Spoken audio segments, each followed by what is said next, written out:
नवा खे update करालू breaking news है। सिंध हाई कोर्ट में सिंध जा बेट वफ़ाक़ हवाले करण खिलाफ़ दरख्वास्त ते ॿुधणी थी आहे। बिल्कुल नाज़रीन, अदालत पारां बेले खाते जे सेक्रेटरी जे जवाब ते कावड़ जो इज़हार कयो वियो आहे।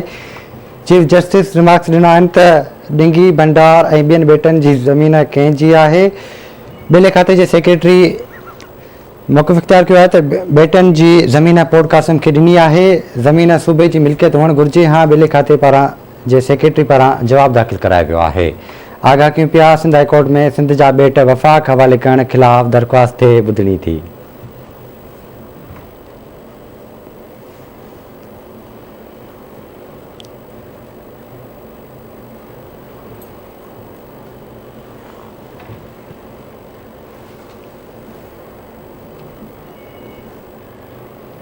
इन हवाले से राब्तो कयो कराची में महताब शहर सां।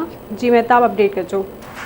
जी बिल्कुल संजय, हमारे ॿुधाइणो त सिंध हाई कोर्ट में सिंध जा बेट वफ़ा के हवाले करण वारी दरख़्वास्त जी ॿुधणी थी आहे। अदालत पारां बेले खाते जे सेक्रेटरी खे जेको जवाब तलब करण वक़्तु जेको कावड़ जो इज़हार कयो।